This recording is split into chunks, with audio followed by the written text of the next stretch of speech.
ဒီလိုမြင်လာလေးတွေပြောကြည့်မယ်ပြီးရင်တော့ရမယ်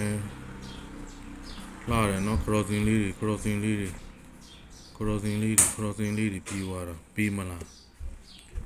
ကျွန်တော်ပြီးရင်တကွက်ကောင်းရမယ်နော်3ပင်မြောက်ဖြစ်သွားပြီဒီ20ကဒီလို20တယ်ဒီလို8ကဒီလို8တယ်ဒီလို9ကဒီလို9တယ်ဒီလို4ကဒီလို4မယ်ဆိုရင်တစ်ထိပ်နော်တစ်ထိပ်ပြီးတော့2ပါဝါခွန်အပိတ်10ပါဝါ3အပိတ်5ပါဝါ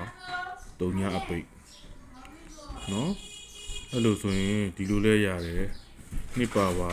ခွန်အပိတ်10ပါဝါ3အပိတ်5ပါဝါ3ညအပိတ်ဆိုတော့30ရတကွဲကောင်းဖြစ်နေဟုတ်ပြီနော်မနေ့ခင်ကနန်းတော့ဖမ်းလို့ရတယ်ဒီလို8ကဒီလို8တယ်နော်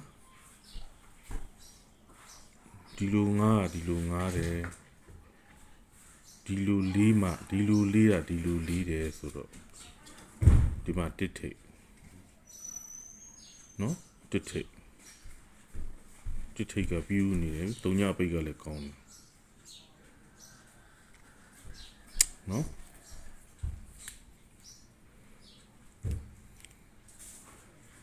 အဲ့တော့ပြီးချင်တာက main 3ညအပိတ်မှာမှ30ရ main ကျန်တာတွေက break ချုပ်မယ်ဆိုရင်30 50 3ည40 90 20 90ဆို10ပွဲဆိုင်တွေဖြစ်နေမယ်အဲ့တော့တကွဲကောင်းမဲ့ထိုးစီခြင်းနဲ့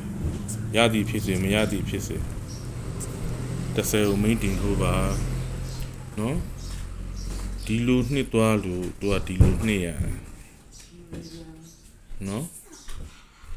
ဟုတ်ပြီလားဒီလိုရှစ်လို့ဒီလိုရှစ်ရတယ်နော်ဒီလို9လို့ဒီလို9ရတယ်ဒီလို4လို့ဒီလို4မယ်ဆိုရင်တစ်ထိပ်နော်2ပါဝါခွန်အပိတ်10ပါဝါ3အပိတ်5ပါဝါ3ညအပိတ်2ပါဝါခွန်အပိတ်10ပါဝါ3အပိတ်5ပါဝါ3ညအပိတ်ဆို30နော်အဲ့ဒါရှိတယ်